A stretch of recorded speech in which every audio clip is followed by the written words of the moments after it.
Hi everyone. So today we celebrate the inquisitive minds that question the norms of our times, challenge conventions, and boldly push boundaries to discover new possibilities. To truly change the present, let's embody the essence of this moment.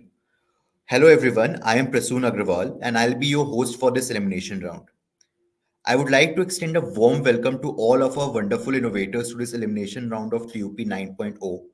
So get ready with your ideas for a fierce battle of brains because the winners of today will move forward to our regional finale of the most prestigious B school competition in the country, the Ultimate Pitch Season 9. So let's get started. At Reliance, we are all about embracing fresh ideas and fostering innovation. It's in our DNA, which is subsequently reflected in each of our businesses and social initiatives. The Ultimate Pitch was born out of this exact spirit. It is a platform for curious and innovative minds who want to break away and showcase the next big idea to the world. This is T.U.P.'s ninth season, and let me tell you, it has been a journey like none other. We flagged off the competition physically in the top 15 B schools across the country. At each of these institutes, we were met with enthralling audiences. The insightful sessions led by our inspiring leader were overtly captivating. But that was only the beginning. We then reached thousands of you through digital platforms and virtual events, making this contest a pan India celebration of ideas and innovation. Now, with absolute delight, I would want to show you all a sneak peek into our campus launches and launch premiere with this video.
Wow, what a mesmerizing response TUP has had this year.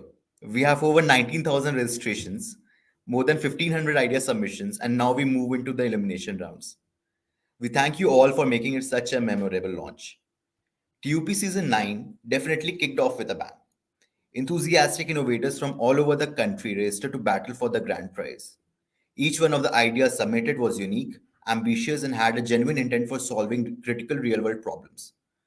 Our evaluators worked round the clock to make sure that none of the submissions went unnoticed and shortlisted those ideas that had an extra edge over the others. Those exceptional teams with remarkable ideas have qualified for the elimination round of this ultimate competition. A big congratulations to the top 90 teams who have made it to the elimination rounds. Kudos to all of you. Let's now do a quick rundown of what's expected to happen. I shall be calling out the team names. We will play their 3-minute video on screen. Then the teams will get 3 minutes to pitch their idea to the jury. This will be followed by a quick 4-minute Q&A round, and we request the teams to keep an eye on a timer. Also, post each team's presentation, we'll have the jury take a minute to score the teams individually before we move to the next team. So, you will be judged on 5 parameters.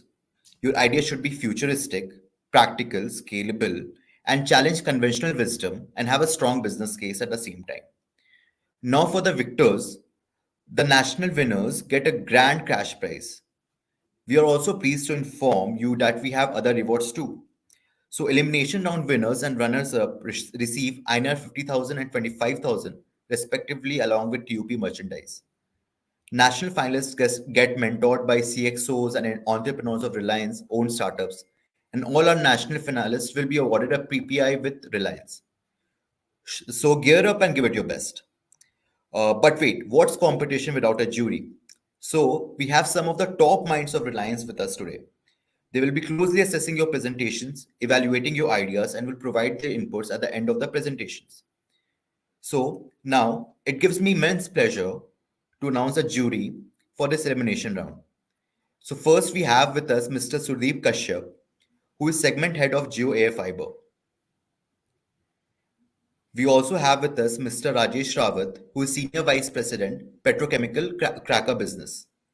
So now let's get started. I would like to call upon the very first team, Team Proxima from SP Jan Institute of Management.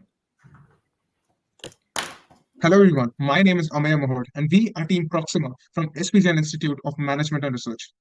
Now I ask you to imagine a world where every step is a journey of safety and independence. Today we are talking about the well-being of our visually impaired community. Traditional canes have served their purpose, but in our fast-paced, ever-changing urban landscapes, safety is paramount. Did you know that in India alone, blindness results in a staggering net loss of 845 billion rupees? But here's the eye opener. A recent survey revealed that over 40% of legally blind individuals face head level accidents every month, even with traditional canes. Now consider this India has 70 million visually impaired individuals, with almost 5 million living in complete darkness. We can't ignore these alarming statistics any longer. It's time to revolutionize assistive technology. Introducing Drishti, the cutting edge smart cane revolutionizing mobility for the visually impaired. Equipped with an advanced proximity sensor, Drishti seamlessly connects to your mobile phone, processing real time environmental data.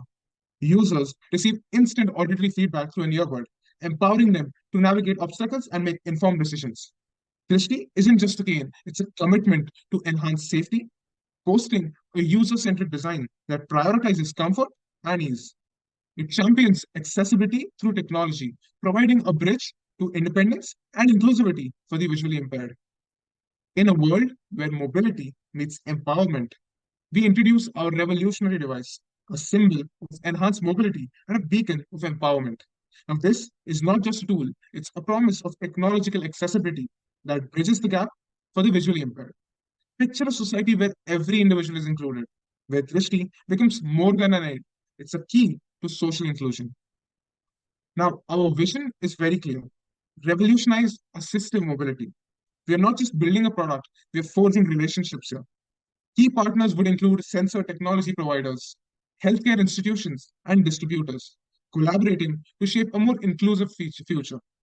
Our customer segments span both B2B, serving healthcare centers, and B2C, meeting the needs of individual customers. The revenue structure is versatile, from product sales to subscription services, and licensing our technology to empower other assistive device manufacturers. Now, at the heart of it all, our commitment to customer relationship stands strong. A 24/7 helpline ensures constant support, fostering a vibrant user community. Expect continuous updates to keep our users at the forefront. Now, through dynamic channels, we're not just selling a product, we are crafting an experience. Let me remind you that Drishti isn't just a smart key, it's a story of empowerment. Join us in rewriting the narrative of mobility for the visually impaired, where profits meet purpose. Thank you so much.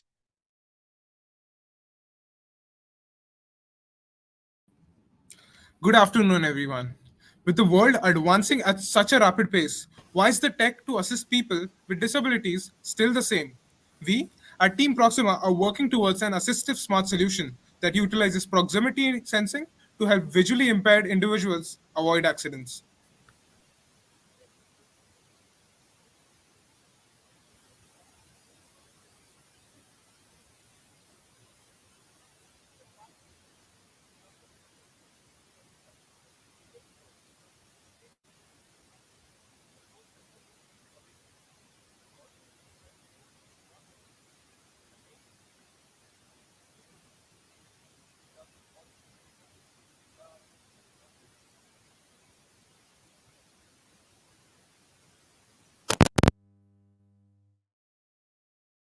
So we have come up with two products, Drishti and Drishti Pro.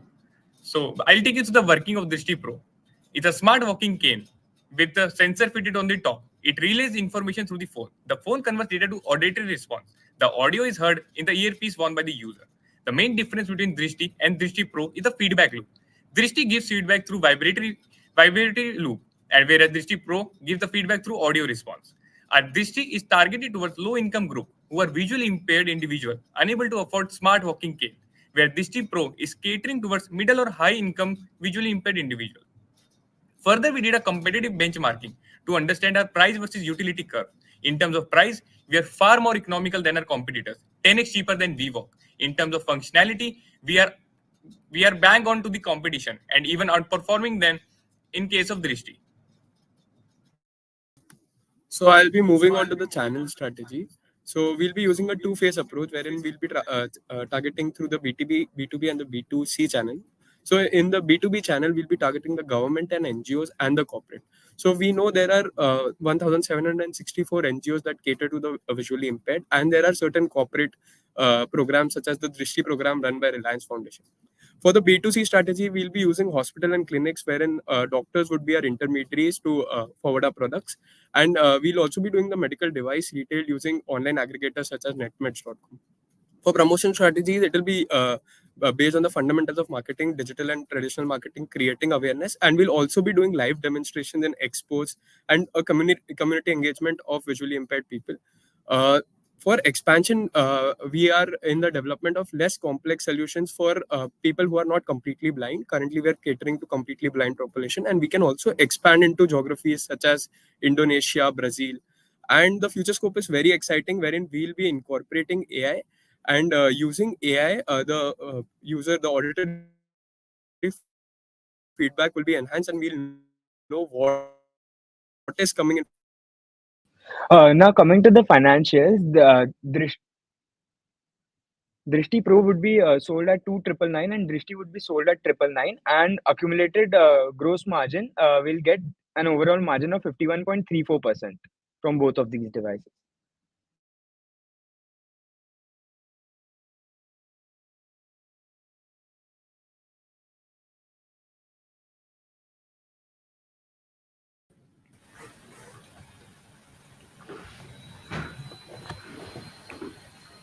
Hi, can you hear me? This is Rajesh Rawat here.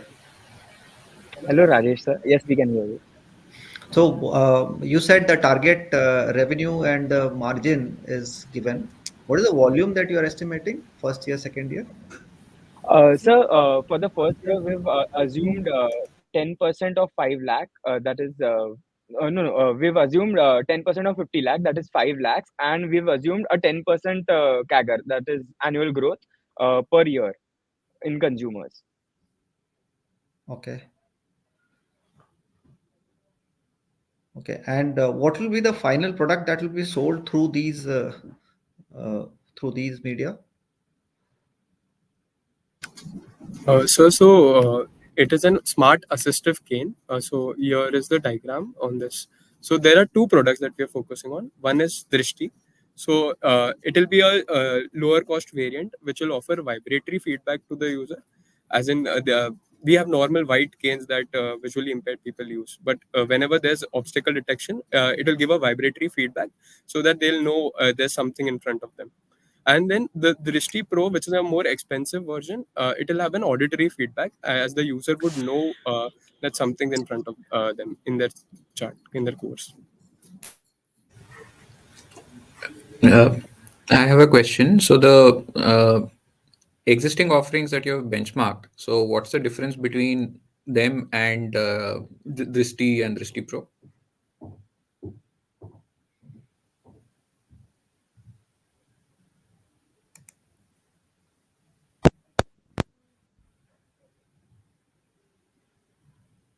Like this is the component that we benchmark. So we have taken VWalk. So it's a foreign company. So we were not able to find any Indian company who is selling this type of product in a mass scale. So we were able to find only two products, VWalk and Phoenix Smart Cane. So VWalk is a foreign company which is selling at a price of 31,000, and Phoenix Smart Cane which is selling at a very small scale and it is still priced at 3,500 rupees. So both the products are very not economical to the current market. Are they similar? Other than the price and availability, is the functionality the same? In case of Phoenix Smart Cane, the proximity sensor they are using, the range is far less than the one we are currently using. And in case of the VWalk, the type of sensor they are using is a laser detection sensor, which is completely different from our use case.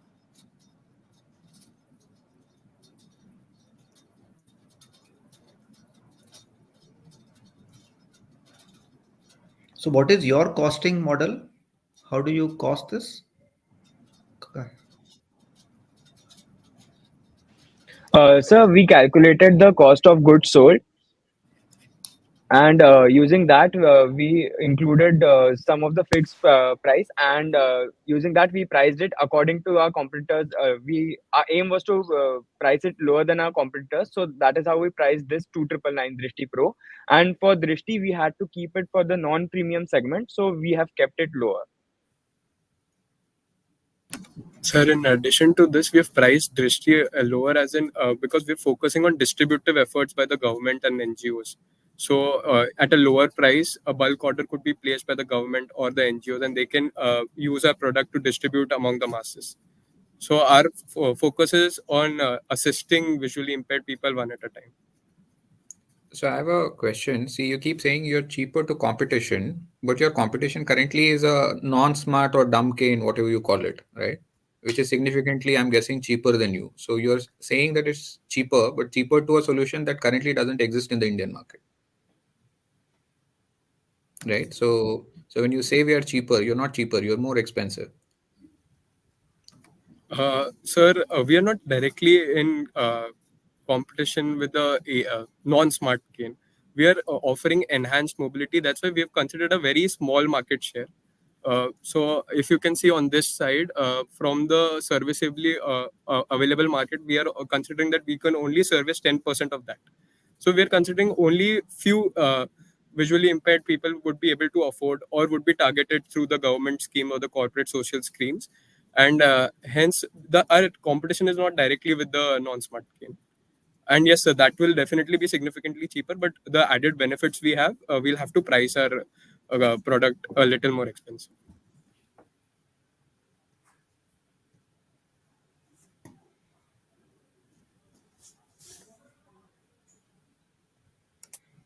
Okay, I'm good. Yeah, same here. Thank you, sir. So thank you, Team Proxima. That was an extremely insightful presentation and a brilliant take on solving the education gap problem in our country. Now, moving on. Now we are ready for our next team, which is P23 Rajat from IM Nagpur. A farmer, We'll have a guardian of the straightforward. land, working tirelessly under the hot sun, striving to feed our nation. This farmer relies on conventional farming, facing challenges like soil fertility decline and excessive chemical use. This is the harsh reality for many farmers, the caretaker of our food. We are here today because we believe in a better future for our farmer and the planet. We envision a world where farming isn't just a job, but a sustainable and prosperous way of life. We are committed to empower our farmers to embrace organic farming. Our goal is clear: to encourage and facilitate the adoption of organic farming practices that benefits many, enhancing the community's well-being, and significantly boosts the farmer's livelihood and health.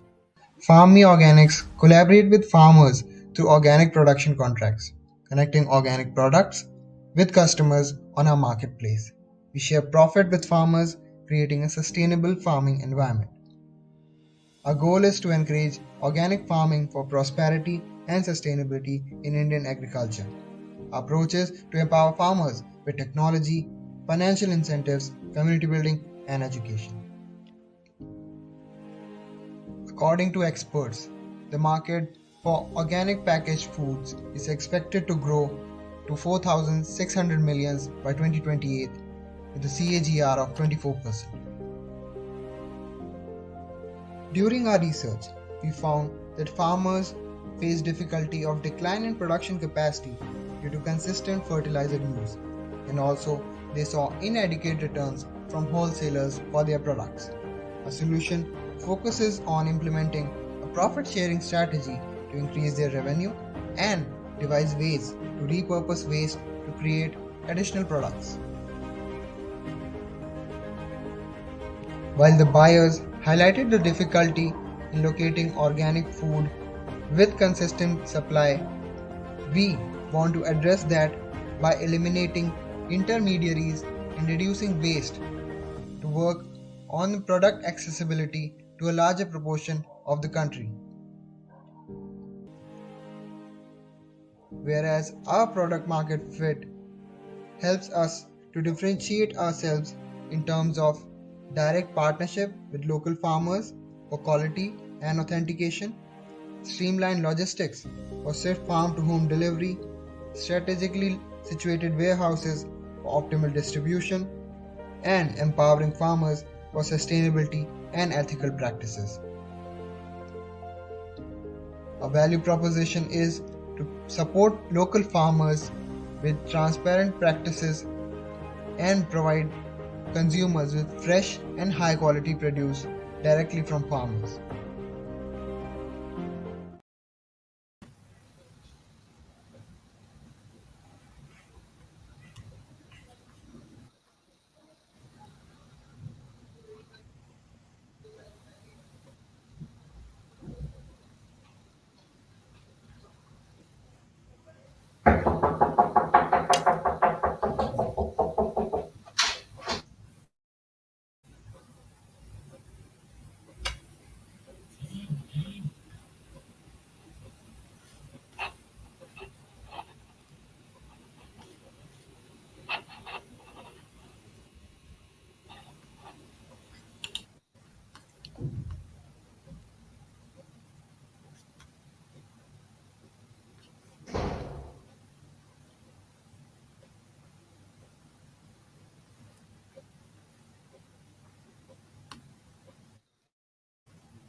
Upload your presentation. I don't think it's there.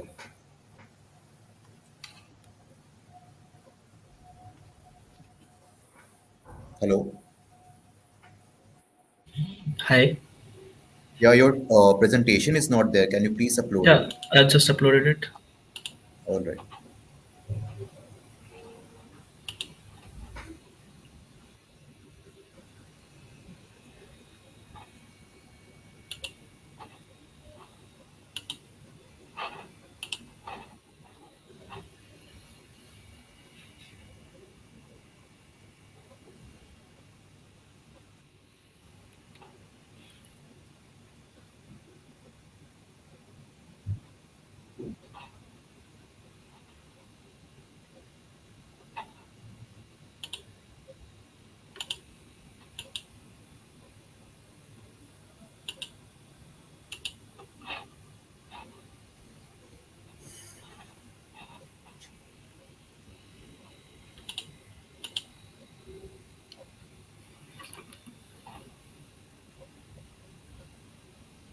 Can you please go on first page?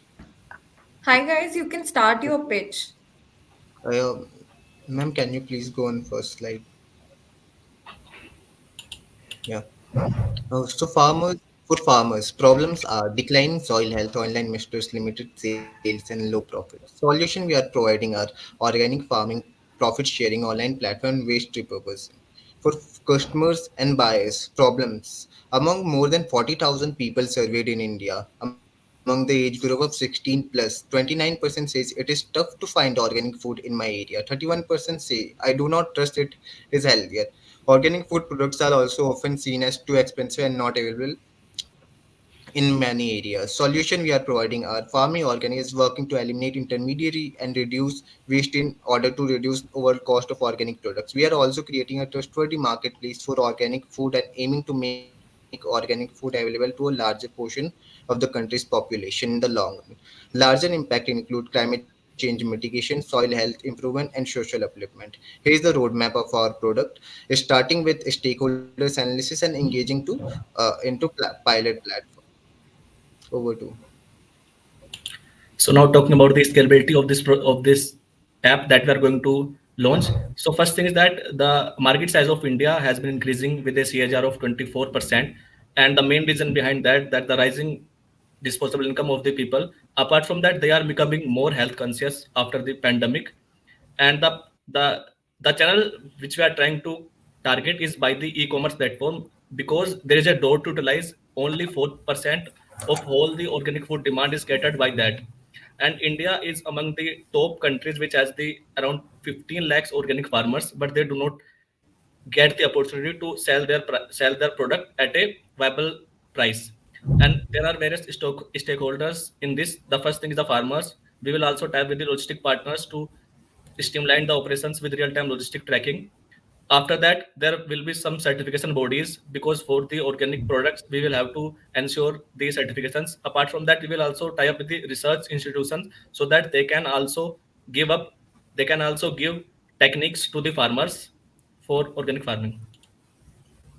Now, talking about our competitors' analysis, during our analysis, we found out that the competitors were offering premium pricing and limited direct farm connect. They had a strong focus on supplements and personal care, but limited fresh produce selection. What makes us different is that we'll be sharing profit with farmers to foster trust and long-term relationship. This will help us to reach wider small-scale farmers all over India. Our focus will also be on ethical sourcing and sustainability practices.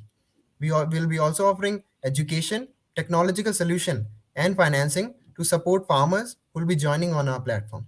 Our minimal viable product will help to deliver fresh and high quality produce with seamless farm to home delivery, which will also support local farmers and show them the way towards the market.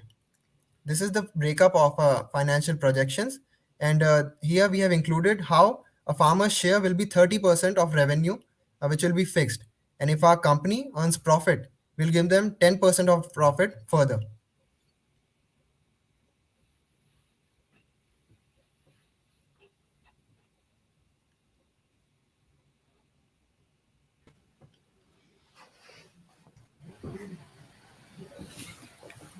Hi, I didn't catch the Hi, name of the can you tell team, us how will you reach just to so these that farmers I get at least that right. with this app? So it's P23, Rajat. Acha, P23 is the name of the team. Okay. Uh, One quick question. So I was a little confused on what your product is. Are you a platform? Are you a brand? I somewhere wasn't able to make that out, because somewhere I saw platforms, and now I'm seeing Farmazon, Organic India, etc., who are also branded organic players, right? Who are just selling the product. They're not operating e-commerce sites. So what is the product? So it is basically a platform where we sell organic product. Initially, what we are thinking that we will start from a few product, and this is only the platform for organic product only. So it is basically a platform where And apart we from will that, connect with farmers. we will provide technical solutions and technical advantage to the farmers with the help of tying up with the research institutions. And we will focus on the perishable goods. Most of these organic players like organic Indian Farmigans, they usually sells the in cosmetics like creams and all that. But we will try to shift our focus from that. Who's the seller? The farmer Yes, sir. on the platform. So they will register on the No, platform and sell. on the platform they are just we are the aggregator between the farmer and the seller. They So come up to our actually, platform. so actually, we are How will going to take it from them. As you can see, even in our financials, there we are directly showing as farmer share as our cost. What we are doing that we are paying them 30% initially, and if we earn profit, we are also seeing them as our partner. So we will pay them 10% additional if we earn profit. That is our basic plan. So we are going to sell it on our platform by purchasing it from them through a contract, basically.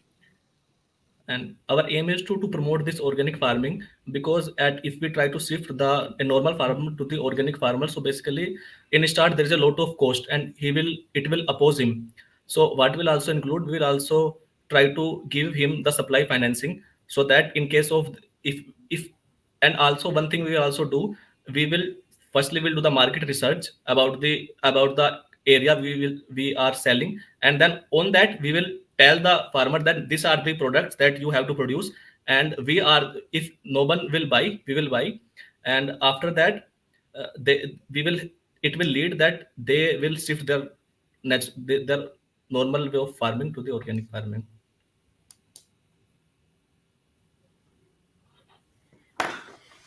What kind of supply chain do you have to reach to the farmers?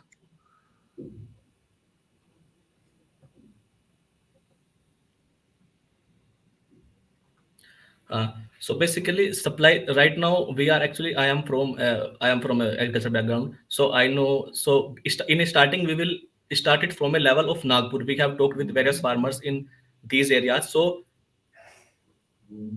in the first we will start procuring from the farmers, and after in the later phase then we will try to set up some warehouses also.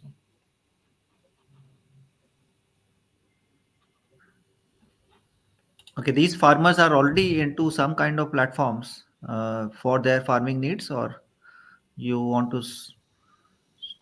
What is Sir, your plan? actually, they are. Sir, actually, with the farmers with whom we discuss or we analyze the situation, some farmers do not trust online platforms. One reason for that is also uh, most of the online platform don't give them financial benefit, like you will take this 30%. They are not giving them a contract. They will say that I will pay you after the product is sold. And even though they also try to sell it online in bulk, but in bulk what they say, what they told us basically, that most of the farmers issue is that when they try to sell it online, what they are saying, that we will pay you only when our product is sold. We are not providing you anything in the upfront. But farmers has a cycle which they need to repeat. They will produce again with the use So of that money. how do you bring the farmer to your platform then? So basically, we will our plan is, first we are targeting the one who is currently using fertilizers and all. So we are initially building connection with them. We'll go and talk with them, tell them what are the benefit that they are going to get by connecting with us. Starting small, then we will expand it. Most of the our marketing will go through mouth to mouth marketing. When they will see that one farmer is getting profit, then they will tell it to others, and other farmer will join automatically. That is our initial plan. And also, sir, because of our support in terms of education, technology, and financing, which will be the initial, which will we give them before the starting of the season, will help farmers to actually eliminate the guesswork in their farming activities. Because organic farming requires a lot of focus on crops by these farmers, which will actually help build the trust between the farmers and the platform. Okay, thank you.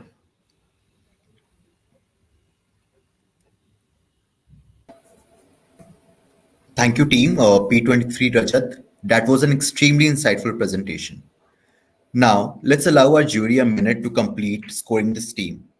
While they make their assessments, let us have some fun. We will have an interesting trivia question about Reliance. All you need to do is try to guess the answer in the comment section.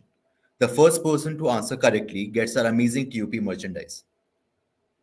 Ready? Here we go.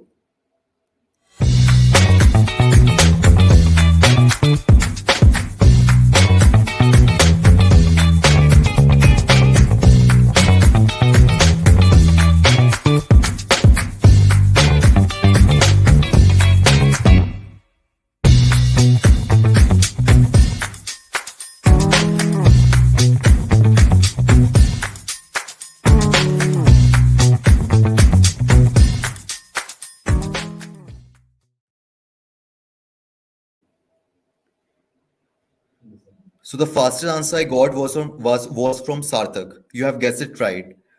Please reach out to us on our social media handles or support@unstop.com. Now moving on, we are now ready for our next team. I would like to call upon Team Covalent Bonds from Symbiosis Center for Management and Human Resources. This is Team Covalent Bonds, and we will be addressing a problem.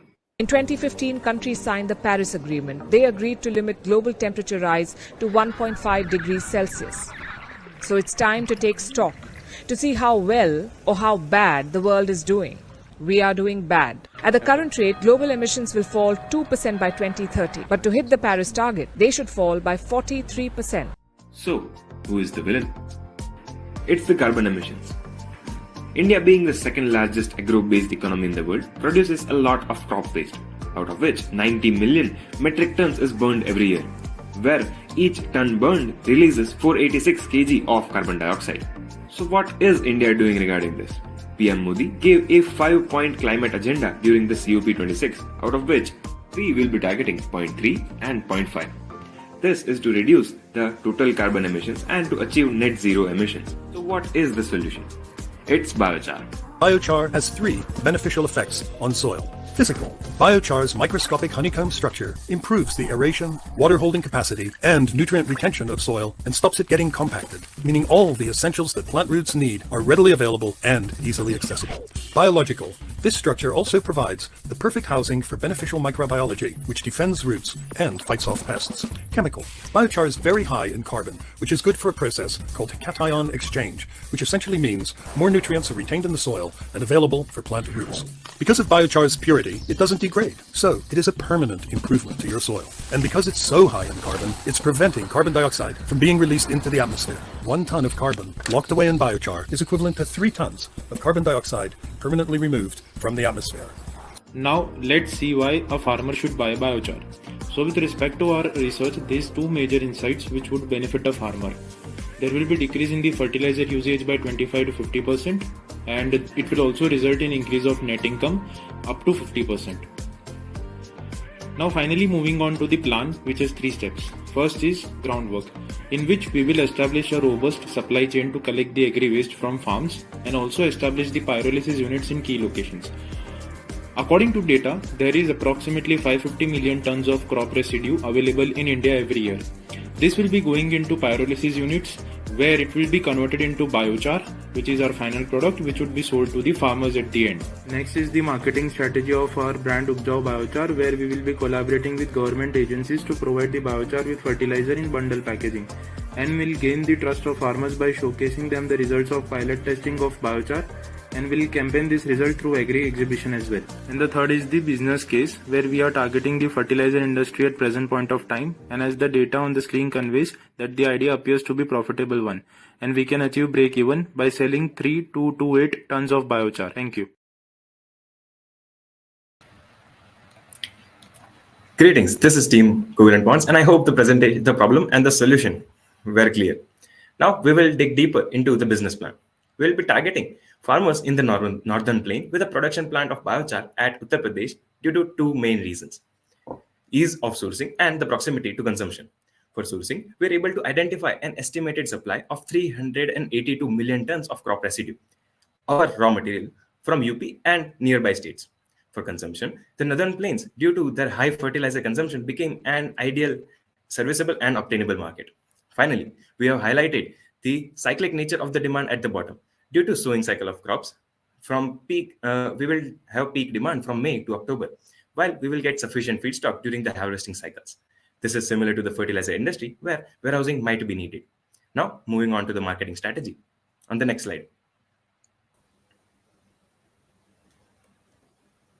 Coming on to the marketing strategy of Upjao Biochar, initially to gain the trust of farmers, our plan is to do the campaigning through pilot testing by collaborating with Gram Panchayat and sourcing an acre of land in village.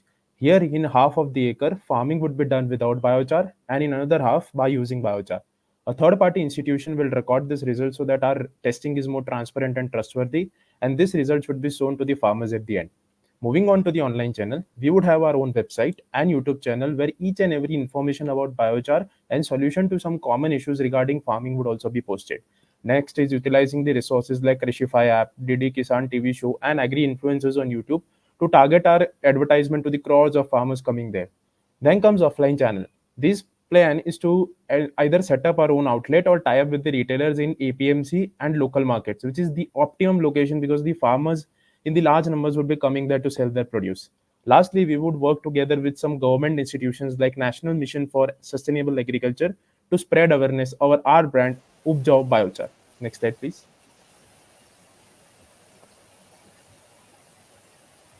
So from the pie chart, we can see that 52% of all our cultivable area comes under medium-scale farmers, having not more than 4 acres hectare land. We have done extensive secondary research in gauging the impact of biochar on farms. Depending upon crop type, an average increase in yield of 40%, even going up to 160% was recorded. Due to the biochar, with reduction in chemical fertilizer and overall improvement of soil health, our farmers will start generating hefty profits in longer run. From the business point, setting up a 9,000 tons per annum pyrolysis plant against market demand of 4.4 lakh ton yields an ROI of at least 19%, with a payout period of 5.3 years. All the standard Excel calculations to back our business are provided in the annexure. In conclusion, Team Coal and Bonds believe that this idea can be socially desirable, financially viable, and environmentally sustainable. Thank you.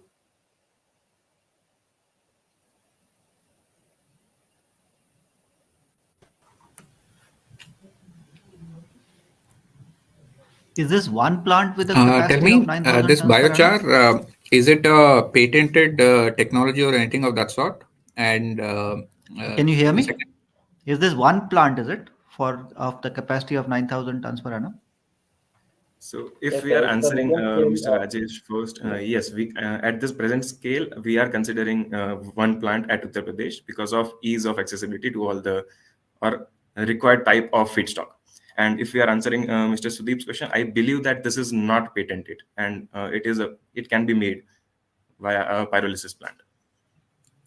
so my second question is, why would like you said, you'll eventually make the replace the fertilizer industry to some extent. So why would the fertilizer players not do this if it's so straightforward? Uh, First of all, we will not be directly replacing the fertilizer industry. This will certainly cut into a share of them, but at initial state, it will not cut into them.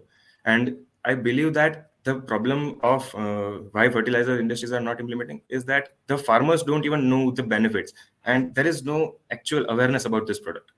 So if we are able to create the need understanding that biochar can be a long-term solution to improve their yields and improve their fields for the long run, farmers will buy it. So you're saying your advantage will be you will be the one driving awareness. But once you drive the awareness and create demand for the market, what stops the other players from swooping in and maybe undercutting you or selling the same product and taking away your share? Actually, the biochar industry is not well established in India. There are research work going on in China and in Australia. The government is trying to pitch up the biochar industry in the agriculture. So it's completely new sector in India.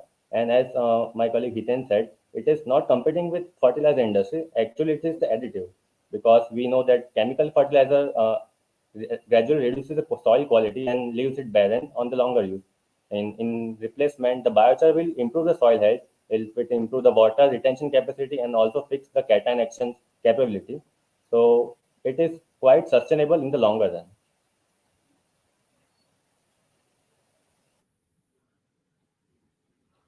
So just adding on to that question, then can it not be used by the fertilizer companies to supplement their products, which they already have a connection with the farmers and almost similar benefits?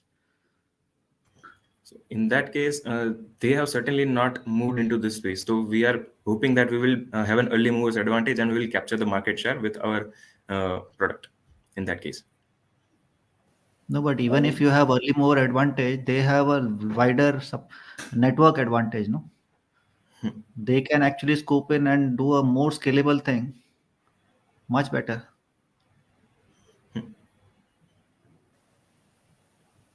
Actually, by this, we will also address the wastage and residue removal because we see that what the farmers do with the stubble left, there are only two options: either feed them to the pasture, that is cow and other various animals, or just burn it. And the stubble burning is hot issue in the northern India. We see everywhere Delhi got caught in smog. So there is no active system addressing to this issue. But the biochar industry that we will bring in will bridge reducing this carbon emissions as we had shown in the video that each ton of carbon from biomass burned releases 46 tons of carbon dioxide annually. So it may bridge the health and market by addressing the issue of stubble burning.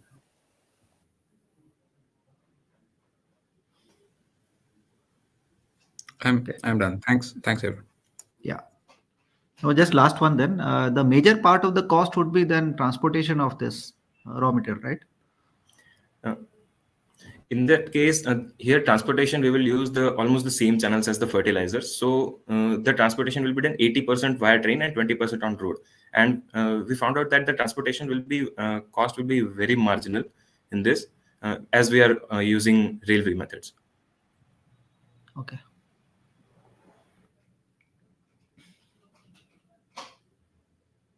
Okay. Thank you. Thank you. Thank you so much, sir.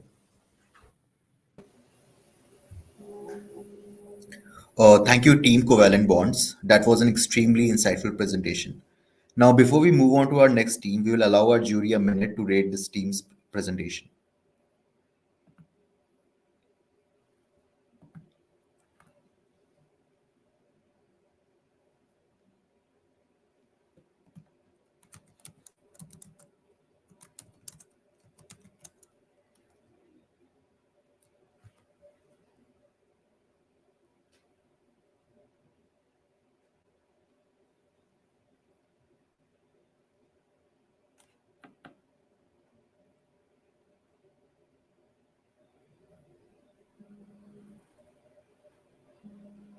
So, moving on, we have with us our next team, Team MMK from V School Mumbai. Yeah, you can go ahead. Step into the lively world of street corners and festivals, where the essence of life is captured by the delicious offerings of food vendors. Beyond the enticing smells and lively scenes unfolds a story of daily challenges. Through advanced stakeholder and user persona mapping, we have decoded the intricate influences shaping the destiny of our entrepreneurs. Imagine dynamic individuals aged 25 to 50 navigating futuristic markets with inherited businesses and high school diplomas. These aren't just vendors, they are the pioneers of future street food landscape. In this high-tech world, vendors grapple with challenges that transcend time: infrastructure complexities, resource scarcities, licensing, and hygiene concerns. Within this complex web of difficulties, a pressing need emerges: the desire for increased portability as our vendors seek a solution to navigate their way through these challenges.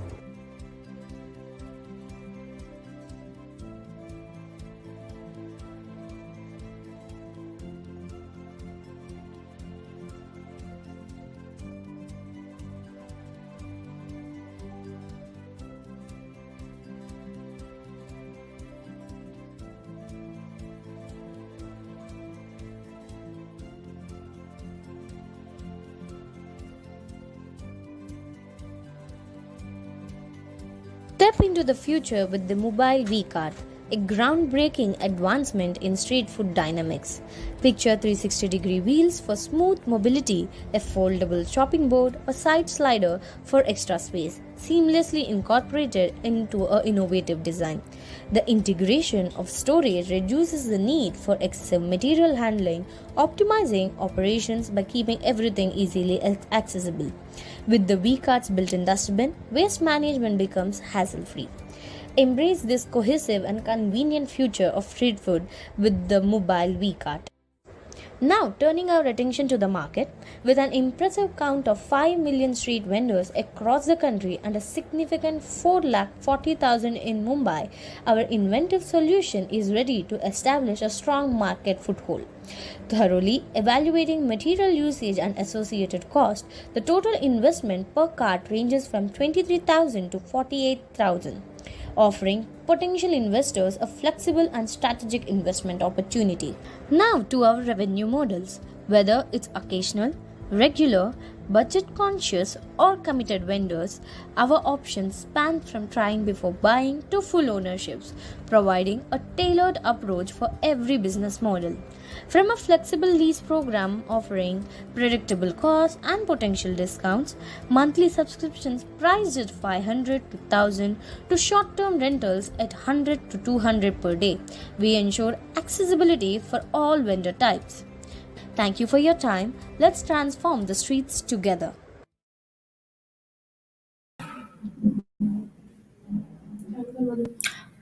We all like to have street food. Do we ever think about the daily challenges that they face? Do we? Perhaps no. Let's meet Ramesh, a graduate from high school who has set up his business in the lively city of Mumbai. Let's see what he has to say. He says that managing stock can be a concern. Stocking them, sometimes stock them nearby the shops or take it to home. And sometimes dismantling and setting up his cart is a very big time consuming for him. And then the rental cart rentals are skyrocketing for him. It costs around 3000 to 5000 to rent out a cart. So we, after meeting over 50 plus Ramesh and understanding them, our major concern was to how to provide them an integrated, modular, mobile, and flexible, ergonomically designed vehicle for operations and storage solutions. So we introduce you Mobile VCART. So these are desired attributes would be one would be having a capacity which can store the essentials of their daily needs, then a multiple terrain a movable cart which can be easily movable in any terrain that they travel, having a portable cart which is easy to travel from one area to another area. The assembly should be easy and it should be ergonomically designed. After making a prototype, we have met with several users asking them feedback on various aspects of the various features of the cart. We understood that they need a chopping board which is foldable. They need a slider for extra space. They need a storage area that can help them store their essentials in essentials. So we made this mobile v cart. Then coming to the costing and revenue models, we have establish a costing based on the material cost, labor cost, as well as additional costs that would be included in manufacturing this cart.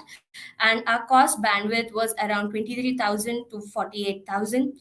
So from that, we have made a revenue model that can cater to different types of people, different kinds of people. One would be short-term rentals. If they need a car for 1 or 2 days, they can rent it out. Then as monthly subscription basis, and there are also lease programs for people who want to take them on a 6 months or 8 months basis, or even 12 to 24 months. Then also we have catered to those people who want to buy a cart, which would cost them around 30 to 50,000. And we are also planning on developing a business model where we can connect with big firms who can provide us CSR fundings, which would reduce our costing for manufacturing this cart, via which we can transfer our benefits to our customers. Thank you so much.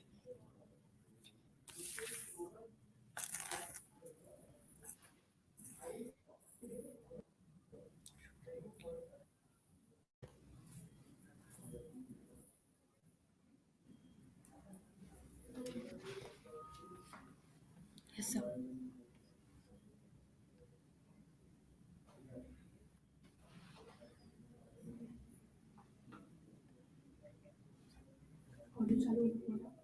Yeah. No. Yeah, maybe I'll start. So you started with saying that the food, street food business has so many challenges, right? Uh, Regulatory problems, this problem, that problem, and then eventually your answer boiled down to just a better cart. So somewhere I miss the how this is solving all those problems. All it is solving is that you have one type of cart, now you have a slightly better cart. Sorry, sir, I'm unable to hear you.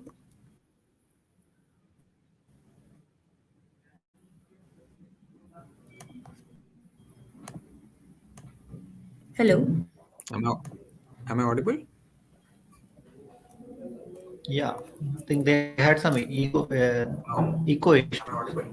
Yeah. Yes, sir.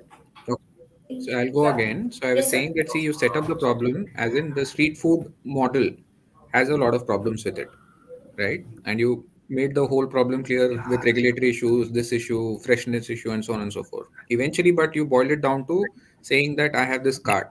So how does the better cart solve all the other problems? So I didn't understand that part. Sorry, sir. Extremely sorry. My mic was mute. Can you please repeat the thing? What was your concern? I'm extremely sorry.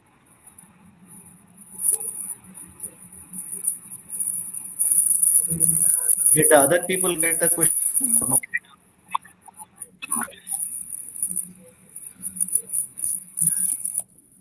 Yeah, I got the question. So when we did this whole research of going to the customers and finding out what problems they faced, there was an area of problems that we came up with. But as of now, we tried to focus on this particular issue of them having a cart which is suitable for them, so that there some of these problems could be solved. But later on, we would move to others. But as of now, this is what we try to focus on.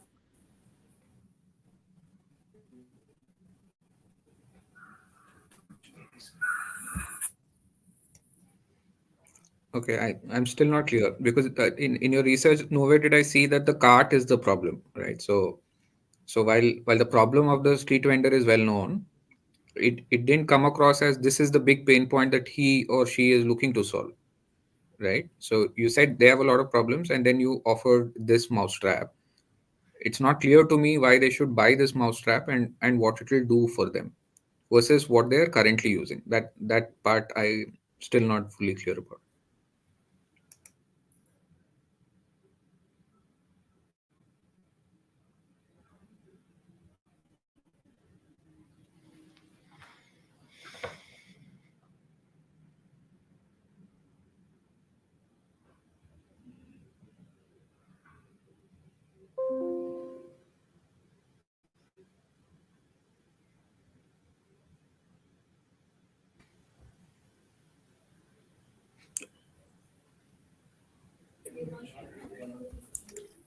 So, sir, I would like to answer what the question that you posed as. So we mainly, so there is a bunch of vendors who do not have cards as well. So when we went to this, we found a bunch of people who do not possess card at all. What they do is they have some frugal innovations that they put on to to have their operations. So what they do is they usually use a wooden plank, or they would have these flexible joints on which they would place their tanks and they would do their business. So our major concern was how to bring them into this trend. So when we asked them why didn't they go for a card that is available? So the major concern was they do not have the capital that they require to get these rent to get these cards, and that is why we created this, so that we could cater them as well.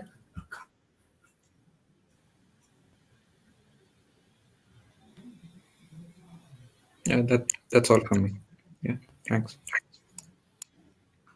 Yeah, you have a overall financial model for this. You said the returns are.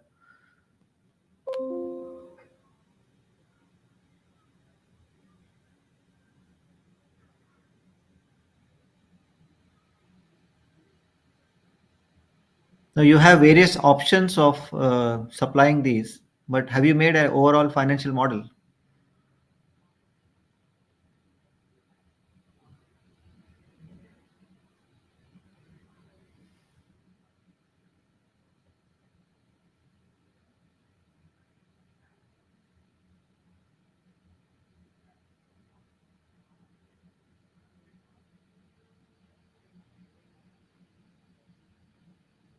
You are mute.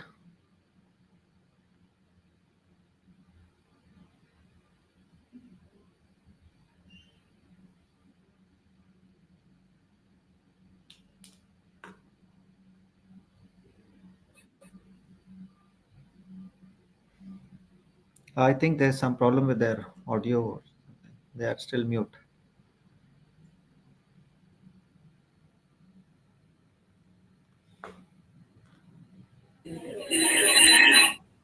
Hello, sir. Yeah. So you said that we're not really on the financial model yet. We are still on the phase of creating a wholesale model that we are trying to propose. So we are still on iterating the product that we have recently come up with, and we are still on the consumer feedback, taking the consumer feedback, making some more iterations to come up with a feasible product that we try to propose. Okay. Okay. Thank you.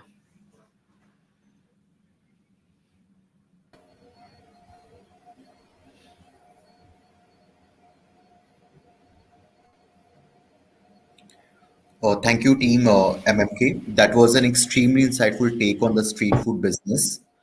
So now let's allow our jury a minute to complete scoring this team. While they make their assessments, let us have another round of some interesting trivia question about Reliance. All you need to do is try to guess the answer in the comment section. The first person to answer correctly gets our amazing T.U.P merchandise. Ready? Here we go.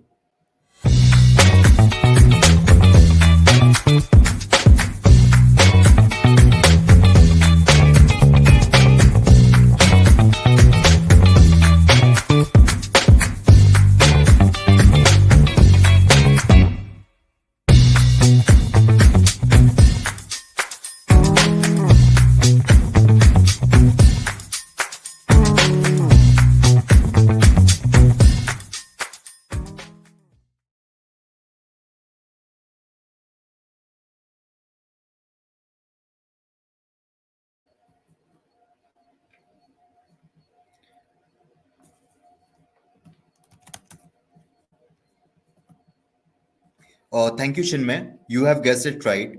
Please reach out to us on our social media handles or contact support@unstop.com. Now, moving on, we are ready for our next team. I would like to call upon Team Apollo from SIBM Pune. Life is amazing, but it can change at any moment. I'm sorry. We'll have to amputate your leg. The smallest task seems like a big hurdle now. It seems like my friends are moving ahead of me, and I'm struggling to catch up. This could happen to any one of us. According to WHO, the estimated number of amputees in the developing world is 40 million. In India, as per the latest census, the population of persons with disabilities is 2.8 crores, which accounts for 2% of the total population. Losing the ability to walk and perform daily activities causes inconvenience along with psychological and social challenges. Psychologically, amputees suffer from PTSD 4 times more than the rest of the population, along with adverse psychological effects including a decrease in self-confidence, a sense of inadequacy, and a distorted perception of body image, ultimately affecting the overall quality of life. According to WHO, the availability and utilization of assistive products remains limited, with only 1 in 10 individuals having access to assistive products they require. This lack of access to assistive devices further exacerbates the difficulties faced by people with disabilities, hindering their ability to perform daily activities, participate in society, and achieve a good quality of life. With our offering, Swabhiman, we aim to bridge this gap. In Phase 1, our objective is to design and develop a low-cost prosthetic foot for the amputees in India. We are currently in the testing phase for the prototype of the same. This prosthetic foot uses a glass fiber design and it will have a production cost of 10 to 12,000 per unit. We aim to sell this foot at 14 to 15,000 to the end user. As per our estimates, it will cost us around 20 crores to set up our production facility, including R&D, testing, and safety compliances. On a conversion percentage of just 2% of India's amputees each year, we can see break-even for the firm in the 3rd year itself. In Phase 2, we aim to leverage the network of prosthetists we built in the first phase to provide a website and application to penetrate the rural markets where most of our users exist. We aim to provide a one-stop portal for prosthetic care. This includes video tutorials for rehabilitation exercises and online consultation with prosthetists. In this phase, we also aim to form tie-ups with government bodies and defense forces to provide our services to the most needy. In phase 3, we plan on expanding our portfolio of prosthetic devices with further R&D. We aim to use India's position as a value medical care provider to provide affordable prosthetics to the world. Greetings to one and all. Imagine that you or your loved one has met with an accident or is a long term suffering patient of diabetes and needs to undergo amputation in order to save their lives. What impact does amputation have on the lives of amputees? Well, it's quite substantial, where losing the ability to walk and perform daily activities causes inconvenience, along with psychological as well as social challenges. According to NSSO, 79% of amputees are in rural areas and they face quite a lot of challenges. Limited awareness about prosthetic devices and financial constraints often force them to rely on wheelchairs or crutches, which do not fully simulate or restore normal locomotion. The psychological toll is also quite significant, with amputees experiencing PTSD at 4 times the rate of general population. Amputation not only reduces employment opportunities, but also diminishes the overall quality of life, contributing to lower self-confidence, feelings of inadequacy, and negative self-concept. The current Indian prosthetic foot market presents a stark contrast. Domestically produced, low cost, low functional options with limited adaptability versus internationally imported high end prosthetic feet priced beyond the reach of the majority. This market landscape reveals a clear gap for mid to high functionality prosthetic feet at affordable prices, a void affecting 79% of amputees in rural areas. Swabhiman aims to fill this gap, providing a solution that not only meets the functional needs of amputees but also enhances their quality of life, making advanced prosthetics accessible to a broader population. To realize this dream, we have divided our approach into 3 phases. In phase 1 of our business, we aim to raise awareness for prosthetics in India and provide our offering to the most needy in Tier 2 and Tier 3 cities. After conducting extensive user research and clinical testing, we aim to launch the product in select cities in Punjab, Haryana, and UP. Slowly increasing our availability across India, our primary objective will be to develop awareness and increase adoption for prosthetics over wheelchairs and crutches. In phase 2, we plan to improve the accessibility to prosthetic service and also provide prosthetists more skin in the game by setting up online consultation services via dedicated app and website. Amputees in remote locations can book a video appointment with Swabhiman verified prosthetists so as to avoid the hassle of traveling to a tier 1 city.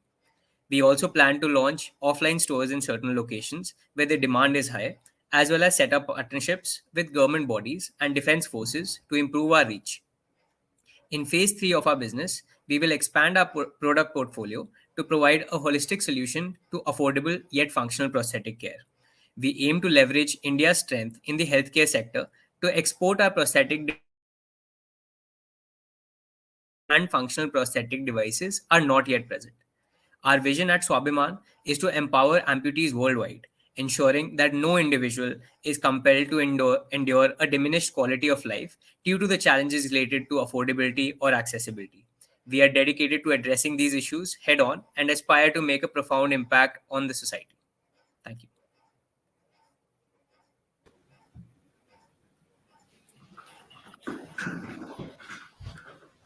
Hi, can you explain how will you achieve the improved functionality and lower cost?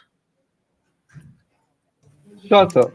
So, to answer that question, I would like to give you a brief summary of what is existing in the market currently. So, sir, in India, there is something called Jaipur Foot, which is an organization which provides prosthetic care. But the product that they give is basically made of wood, which is full of vulcanized rubber as well. So, it has a vulcanized rubber covering, and inside it's a wood.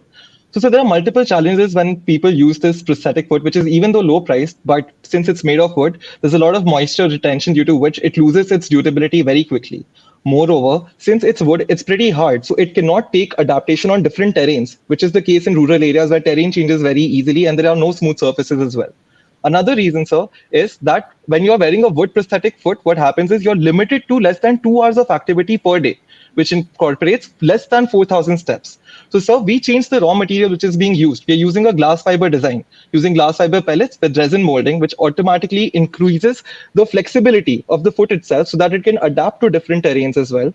Moreover, sir, it also has a higher tensile and ultimate tensile strength with higher fatigue life. So it is more durable and lasts up to 3 years as well. And the cost part, how would you reduce it? Absolutely, sir. So we are planning to position ourselves in the segment which offers a mid to high functionality foot at a low cost.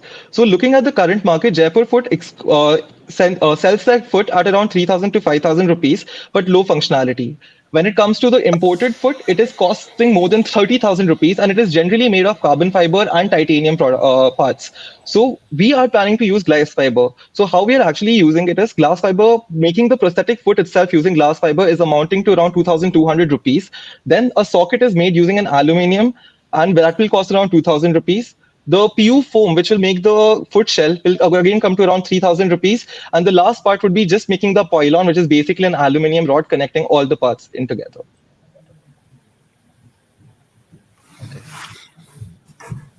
So tell me, I think very good presentation, I must say. But help me understand, why is your ambition so low? See, Right, you sir. started off by addressing a very relevant need, but my worry is that even in your fifth year, you are happy with 200 crores and you've limited yourself only to this one offering, although it's somewhere in the presentation you also said that we will expand our product line. So somewhere Right, I'm sir. not able to tie together the idea with the end result after Right. 5 years. Okay. Thank you, So, sir, for the sir, question, sir. yeah, let me answer that. Kshitij, So, okay, sure. for the budget breakdown, sir, we have just focused on phase one, which is the manufacturing of the foot that we have prototype right now and selling it. That is what we have included in the budget as of now. From third year onwards, like it's mentioned in the slide as well, we plan to expand it to the app sector. That is something that we have currently not incorporated in our budget, but surely within 1 or 2 years of the launch of the app, we can see a good amount of revenue coming in from that portion as well. And finally, for after like just 5 years of a company launch, we are planning to go global and expand it to other markets. So that is again another boost, something that we have currently not incorporated in our finances, but surely is going to give us a good boost. So So to as I add on to understand that, it, if you may allow, sorry, sir. so just give me a minute. So as I understand Sure, it, sir. basically everything you have said, you're eventually aiming to be a one product business, right? Where you're relying on this farm one, the product that you showed, right? And just like Jaipur foot you mentioned is fit for disruption. So if someone comes with a better mousetrap, then overnight you can get wiped out. So, sir, Uh, it's yeah. Sure, Let's Kshitij, let me take that answer. Sure. sure. So, sir, Go ahead. that makes you're correct, sir, but not entirely, because what will happen, sir, when we are making these products, they will have a patent. So that will bring the uniqueness. We'll have a unique design which will be patented because they will be tested against international standard regulations as well. So that is one aspect of it, sir. So to go further about how we will not get wiped out, and we are going to expand our product portfolio. So we are not going to just stick to a prosthetic foot. We are going to expand our product portfolio. We are going to provide diverse assistive devices, and we'll do that by basically building up a customer base. Then we will be constantly investing in R&D in order to create innovative technology which can provide affordable yet functional assistive devices to the people across the world, sir. Sir, I'd just like to add a point to that. In the phase one of our business, our first and primary objective is to create that awareness and build that network between our clients and the doctors. It is that network that will leverage us the strength, and which will basically position us to be in a situation where we are not just waiting for another disruption to happen. We'll have that strength, we'll have the hold in the market, and we plan to utilize that. We plan to give that quality service and also build community around the same, so that we are actually driving a positive change in the society in terms of accessibility to the disabled. So maybe more of a comment than a this thing. So why would phase three not be phase two and phase two be phase three? Sir, our primary objective is to reach out to tier 2, tier 3 cities, people who are actually facing the problem. And from the data from NSSO as well, that's where we see the highest concentration of amputees. So our primary objective remains to reach out to them and making sure that the core problem is realized. So in order to do that, But you we were can't also just talking about expanding into an app, etc. You're yes sir. talking about expanding into apps and monetizing that service. So, which is why I was asking, why should that not be phase three? So, anyway, no problem. Yeah. So, I think we are run out of time. So, thank you for the presentation. Yeah, Thank thank you you. so much, sir. Thank you sir. Thank you, sir. Thank you, Team Apollo. That was an extremely insightful take on prosthetic devices. Next up, we have with us Team Mayuk Banerjee from SCMHRD Pune. Hi, my name is Mike Banerjee from SCMHRD Pune, and I'm here to introduce an innovative solution that holds tremendous promise in the field of healthcare, that is the use of carbon nanotubes for drug delivery and monitoring. As we all know, cancer treatment poses significant challenges, especially in achieving targeted delivery of drugs and monitoring their effects. Conventional methods, while effective, often come with side effects and limitations. This is where carbon nanotubes come into play. These nanoscale structures provide a revolutionary approach to drug delivery. Engineered for precision, carbon nanotubes can be functionalized to target cancer cells, specifically reducing collateral damage to healthy tissues. But our innovation doesn't just stop at drug delivery. Carbon nanotubes also provide an exceptional platform for real-time drug monitoring, revolutionizing how we track and assess treatment efficacy.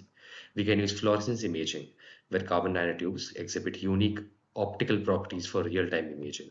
We can also use quantitative analysis, which enables precise measurement of drug concentrations, and also dynamic tracking, where we monitor changes over time for personalized treatment adjustments.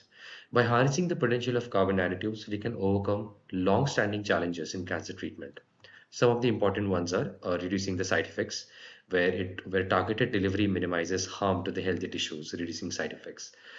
Enhanced efficacy, where we can improve the drug delivery and monitoring, leading to more effective treatments. It can be used as a personalized medicine, where real-time monitoring allows for personalized and adaptive treatment plans. There are various important therapies which can be used for cancer treatment using carbon nanotubes, some of which are photothermal therapy, radiotherapy enhancement, gene therapy, immunotherapy, combination therapy, photodynamic, and diagnostic imaging. So to conclude, if we use CNTs, that is carbon nanotubes for cancer treatment, then carbon nanotubes enable targeted drug delivery to cancer cells, minimizing impact on healthy tissues and enhancing therapeutic efficacy. Their large surface area allows for high drug loading capacity, ensuring potent doses reach cancer cells. Engineered for controlled release, reducing the need for frequent dosing and enhancing treatment efficacy. It can be modified for biocompatibility, where carbon nanotubes can be customized for specific applications. It can be designed as a multifunctional platforms where they can be combined drug delivery with imaging or therapeutic functionalities. With enhanced penetration, carbon nanotubes facilitate intracellular drug delivery, improving treatment effectiveness.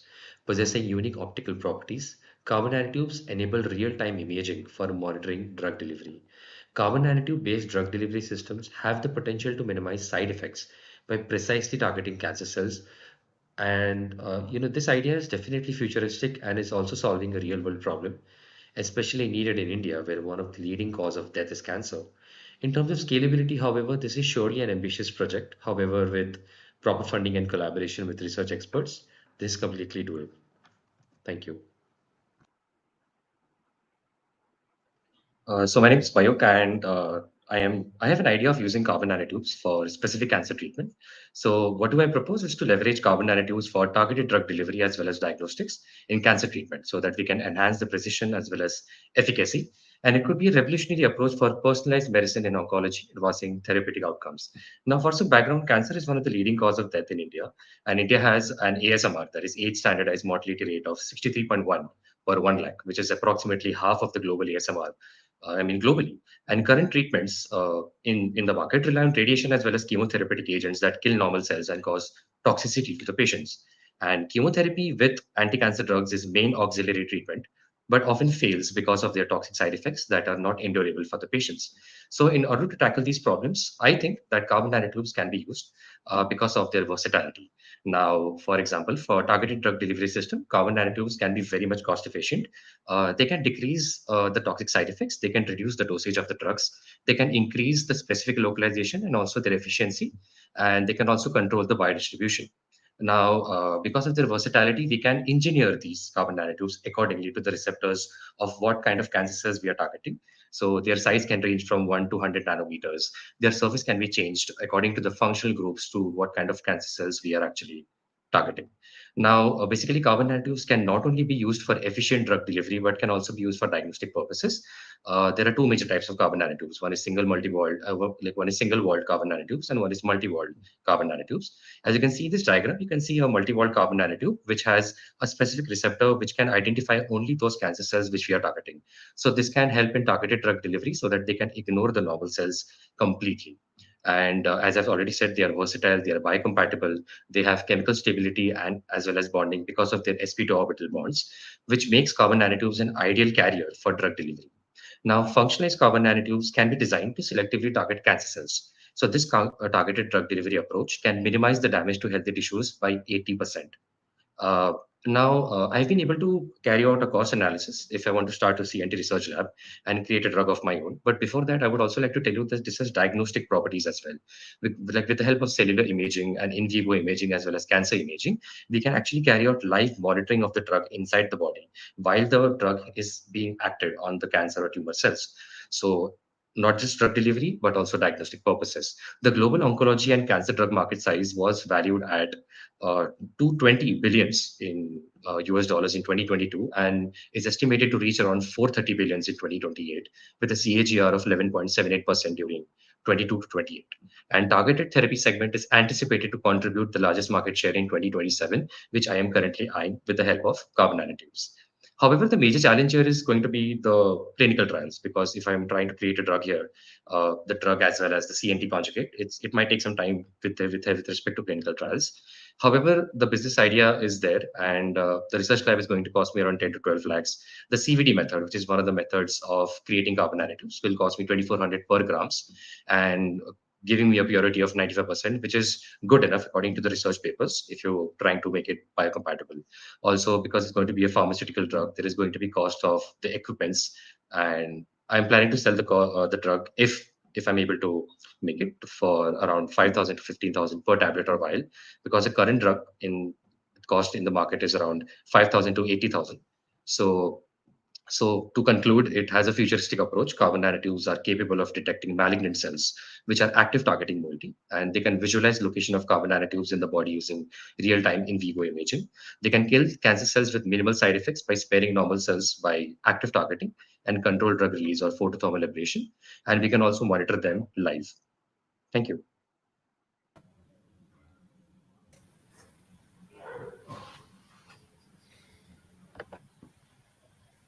Thanks, Mayuk.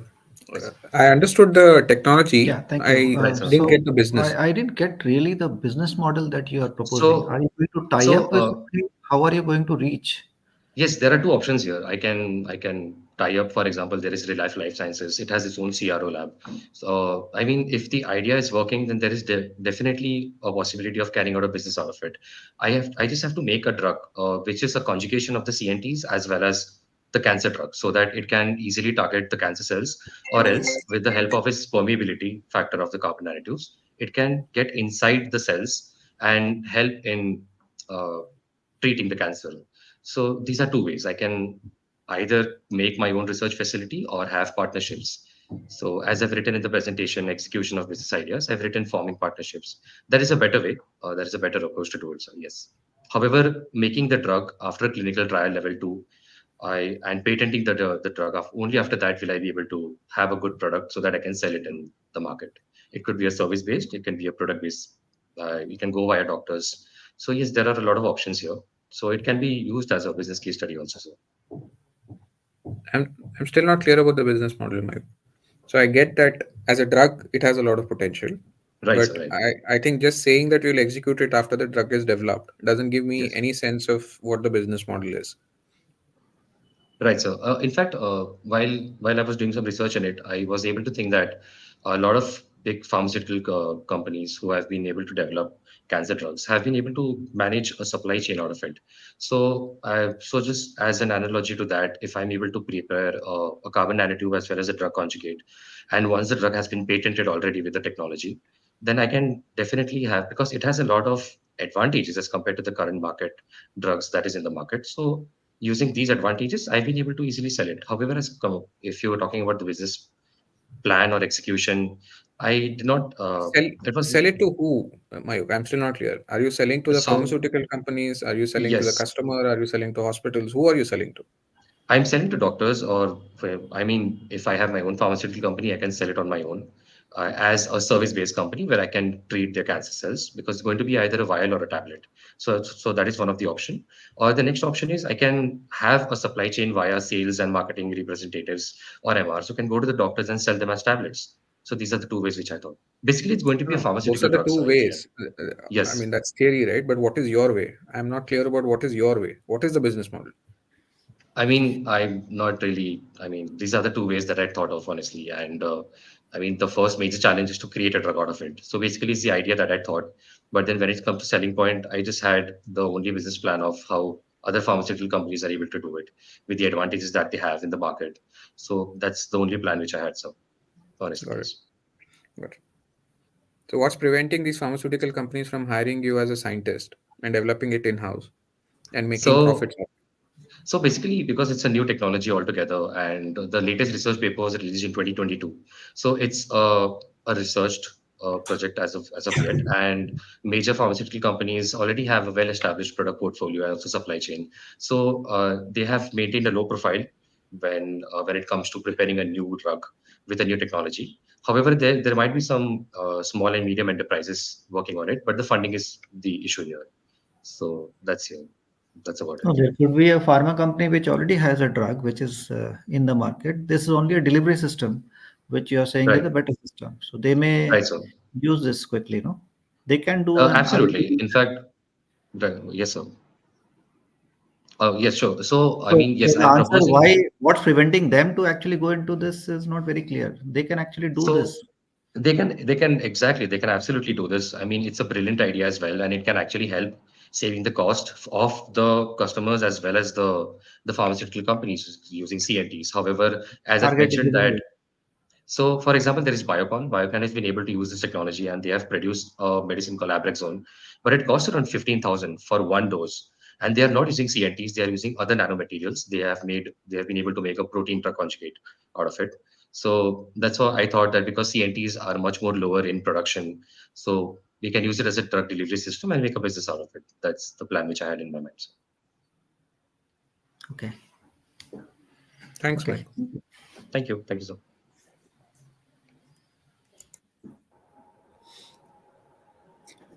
Thank you, Mayuk. That was a very well laid out idea. Now, before we proceed and give our jury a minute to score this team, we can have another round of the TUP trivia round where we'll ask you a question about Reliance. And all you have to do is write the answer in the chat box. And the first person to answer correctly gets our amazing TUP merchandise. So here we go.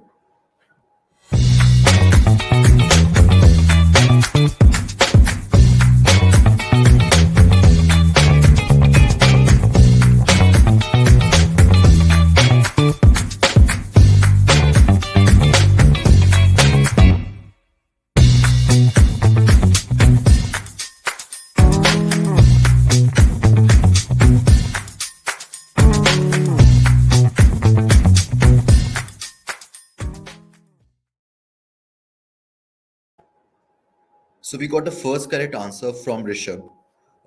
Please reach out to us on our social media handles or support@unstop.com for the goodies. Moving on, now we have with us the team Vulture Capitalists from SCM HRD Pune. Over to you, team.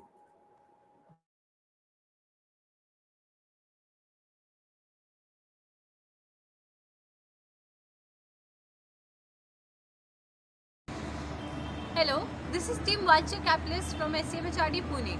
We are here to organize an industry that employs nearly 450 million strong blue-collar workforce that has largely been ignored till now.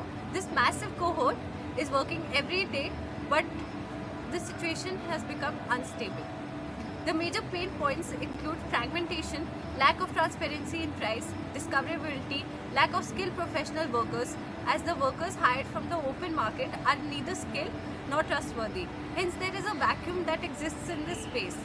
Now that India has more internet users, there is an opportunity to address this huge market via efficient and fair online platforms that connect and enable the two sides, users and the blue-collar workforce. The big idea here is to bring a dedicated platform exclusively for blue-collar workers that enables both the stakeholders. How? Users can post the scope of work that they intend to get done in a predetermined format, while workers skilled in a particular job can place their bids on a platform. Upon receiving those bids, the users can then decide based on the ratings and the respective bids on whom to give out the contract. The work can either be for a day, a week, or a month, hence truly democratizing the way the blue-collar industry works.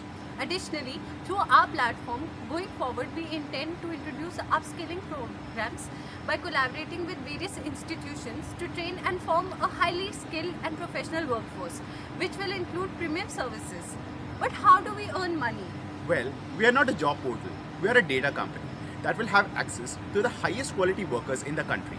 Leveraging this, we will form up the largest contracting company in India that will eventually take up large corporate contracts, as we realize that the ticket value and spread on such contracts is huge.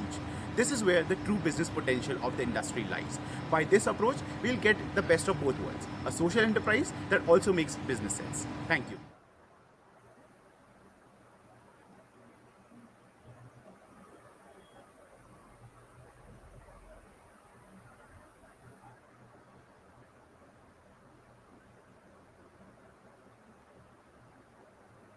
Good afternoon, everyone.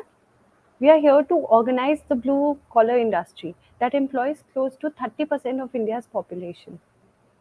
We want to bring all the stakeholders to a single platform, which is at the demand side includes urban households, small scale businesses, and MSMEs. At the supply side, it includes the daily wage workers, students from vocational training institutes like the ITI, local contracting agencies, and the NSTC. The workers are classified on factors such as skills and income levels. An unskilled worker earns less than 300 rupees a day. A semi skilled worker earns anywhere between 300 to 700 rupees a day. A skilled worker earns more than 700 rupees a day. Some of the services we are targeting to enter initially include electrician, carpentering, plumbing, painting and renovation, water purifying servicing, just to name a few. There are multiple challenges in this industry.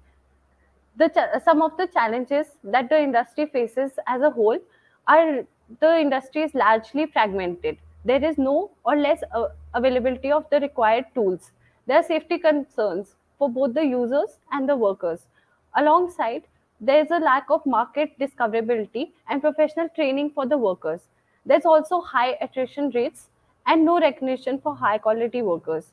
And these are not just roadblocks, but systemic cracks in the foundation of the blue collar industry. Now, to solve this particular problems, we have multiple solutions. One is, first of all, we want to bring all of these fragmented sectors onto a single platform. The second is, and first in India, is having a unique bidding system wherein the consumers list out the work requirements along with the scope of work, and all the workers that are onboarded or onto our platform can bid as to what price do they want to charge for that particular services. In this scenario, also the workers that receive a high rating will be having a priority position and also will enjoy a premium pricing.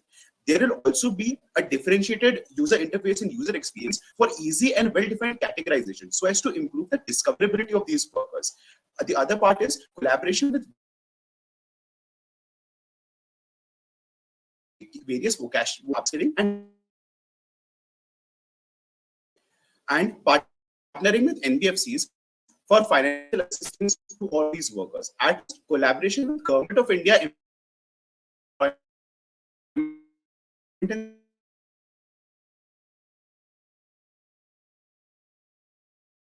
now if you look at the phases that we're looking at, so initially we'll be developing our front and back end support to host the bidding and listing services platform. Second will be a testing and pilot stage in a confined location, develop a proof of concept. On putting partners on the supply side through a dedicated onboarding team on site. At last, hiring dedicated teams to the identification and posting of the work requirements so as to make the entire platform more engaging. Upskilling and reskilling of high rated workers to penetrate the premium and professional services segment. And last, as mentioned, that as we have access to the large database of skilled workers, we would eventually take up large corporate contracts and across India. Thank you.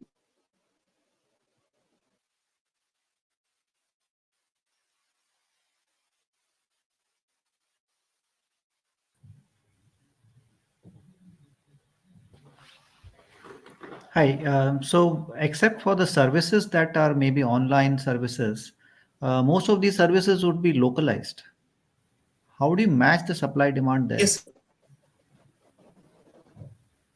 So localized services in what sense? Skilled, semi-skilled, and all. So you are listing them all those. No? Actually, yes. So effectively, what this platform will do is we'll be hiring the local we'll be diversifying them on the basis of skills that they already carry. And on the supply side, on the demand side, we'll be onboarding various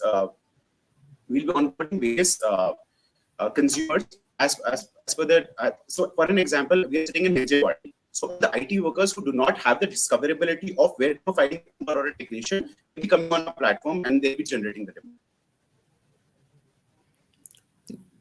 That I think that was not the question, Shlok. I think the question was that in product categories such as or service categories such as this, the nature of demand and the nature of supply is very local. So you need someone physically to be there. The nature of blue collar work is that there is someone physically there who's able to come. So the question more was, how do you match the demand and supply at a local level?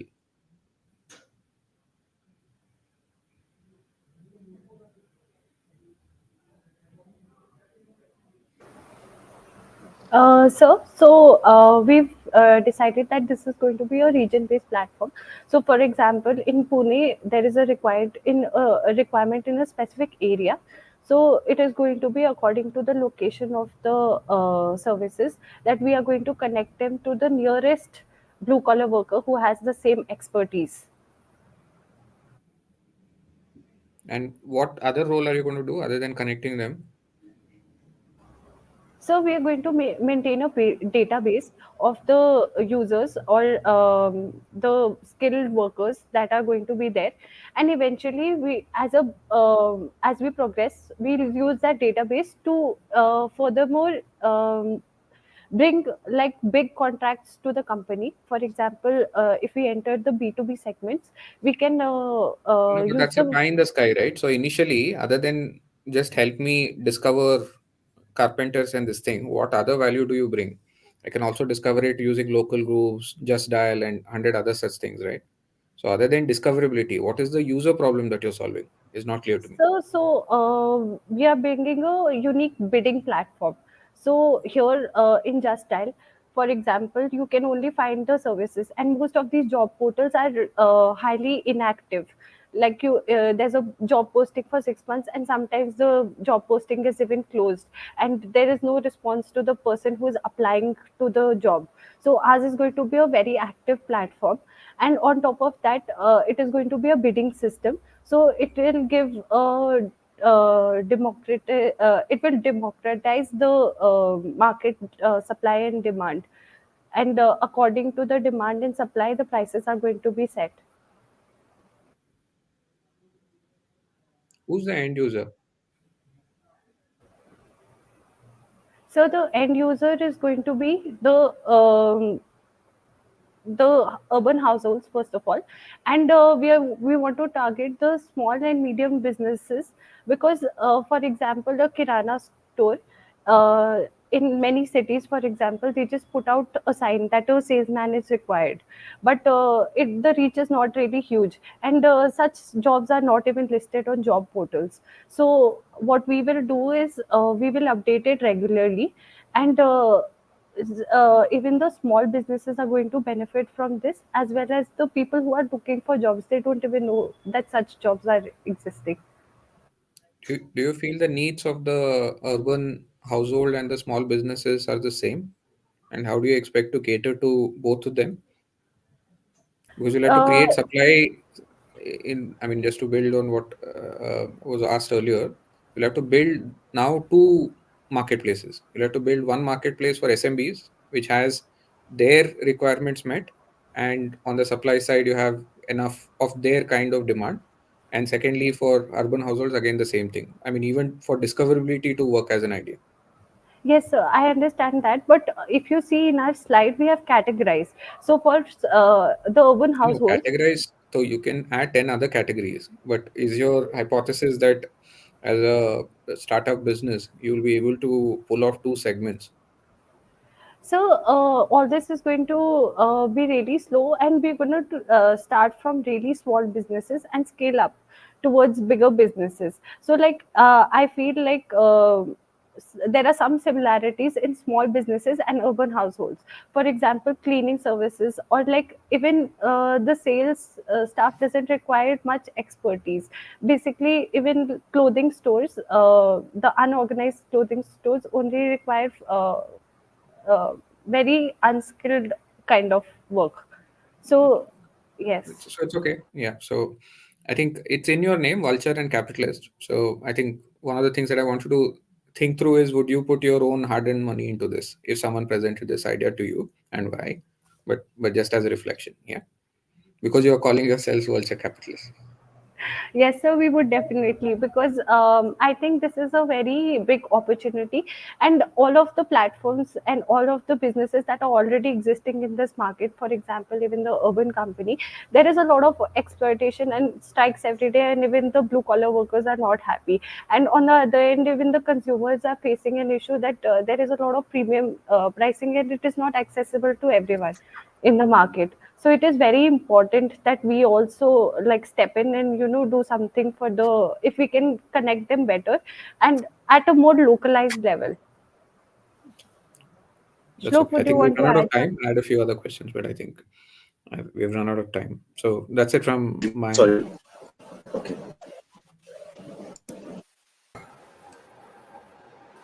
Thank you, team Vulture Capitalist. That was an amazing presentation. Now, kudos to all the participating teams. Let me tell you, all you guys were absolutely stunning. The variety of innovative ideas showcased in this round is truly remarkable. Today's contest has heightened the bar with a promise to make this journey even more intense in the days to come. As you know, the winners of today's elimination round will be stepping into the regional finale of T.U.P 9.0, where you will be battling against winners of the other elimination rounds.